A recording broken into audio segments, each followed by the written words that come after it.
আজানের সময় মহিলারা যে মাথায় কাপড় দেয় এটা কতটুকু সঠিক? আজানের সময় মহিলাদের জন্য মাথায় কাপড় দেওয়া এটা কোনো জরুরি কিছু না। আমাদের সমাজে মহিলারা আজান হলে বাসা বাড়িতে থাকলে মাথায় কাপড় দেয়, ঘোমটা দেয়, মনে করে এটা আজানের হক। আজান দিলে জবাব দিতে হয়, জবাব দেওয়ার খবর নাই, মাথায় কাপড় দেয়। আরে বোন, জবাব দেন আপনি। জবাব কিভাবে? মুয়াজ্জিন আল্লাহু আকবার বলেছে, আপনি আল্লাহু আকবার বলেন। মুয়াজ্জিন আশহাদুল্লাহ বলছে, আপনি আশহাদুল্লাহ বলেন।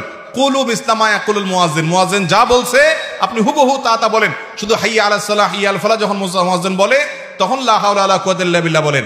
এভাবে মুয়াজ্জিন আজানের যদি জবাব দেন, মুয়াজ্জিন যে পরিমাণ সওয়াব পায় আপনি ওই পরিমাণ সওয়াব পাবেন। আর মুয়াজ্জিন কি পরিমাণ সওয়াব পায় জানেন? হাদিসে আসছে মুয়াজ্জিনের আজান শুনে যত মানুষ নামাজ পড়ে তাদের সবার সমপরিমাণ সওয়াব মুয়াজ্জিন সাহেব পায়, আর আপনি জবাব দিয়ে ওই পরিমাণ সওয়াব পাইতে পারেন। তাহলে আমাদের মা বোনরা আজান শুনলে মাথায় ঘোমটা দেওয়া না, আজান শুনলে কি করতে হবে? আজানের জবাব দিতে হবে।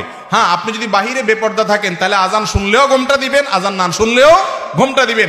আর বাসা বাড়িতে গৃহস্থলী কাজে আছেন, এখানে আপনার শ্বশুর আছে, আপনার স্বামী আছে, অন্য কেউ গায়রে মাহরাম নাই, আপনার ঘোমটা দেওয়ার দরকার নেই আজান শুনে, এটা কোনো আবশ্যক বিষয় নয়। এরপরে প্রশ্ন হলো, আমি চাকরিজীবী মহিলা, সেই সুবাদে বাচ্চাদের দেখাশোনা করার জন্য মাকে কাছে রেখেছি। আমার আব্বা গ্রামের বাড়িতে থাকে, এদিকে আমার আল্লাহর কাছে কোনো জবাবদিহিতা করতে হবে কিনা? মাকে কাছে রাখছেন, বাপ গ্রামের বাড়ি থাকে, আপনি চাকরিজীবী মহিলা, তো আপনার বাবার কি অবস্থা হচ্ছে? মনে রাখবেন, ছেলে হোক মেয়ে হোক, বাবা মার যদি খেদমতের প্রয়োজন হয়, আর্থিক খেদমত, শারীরিক খেদমত, সেটা করা আবশ্যক, ছেলের জন্য আবশ্যক, মেয়ের জন্য আবশ্যক।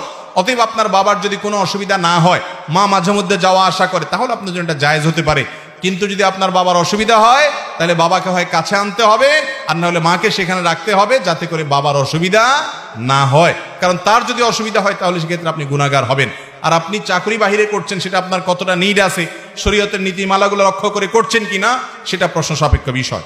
ঋতুবতী অবস্থা মহিলারা কোরআন স্পর্শ ছাড়াই কি কোরআনের শিক্ষা দিতে পারবে কিনা? যদি শিক্ষার্থীকে আপনি কোরআন শিখান, ভেঙে ভেঙে শিখাবেন। ঋতুবতী অবস্থায় আপনি ভেঙে ভেঙে শিখাবেন, এক শব্দ দুই শব্দ পড়ে পড়ে ভেঙে ভেঙে তারপর আপনি শিখাবেন। কারণ শিক্ষা ছেড়ে দিলে তো বাচ্চা ভুলে যাবে, বিধায় ওইটুকু জায়েজ আছে যদি আপনার ওইটুকুর দ্বারা কাজ হয়ে যায়। শয়তানের ধোকায় অনেক সময় ইবাদতে রিয়ার প্রবণতা আসে, তাহলে করণীয় কি? শয়তানের ধোকায় আপনার মনের মধ্যে যদি রিয়া আসে, লোক দেখানোর প্রবণতা আসে, তাহলে সেক্ষেত্রে দেখতে হবে কাজটা কি ফরজ কিনা।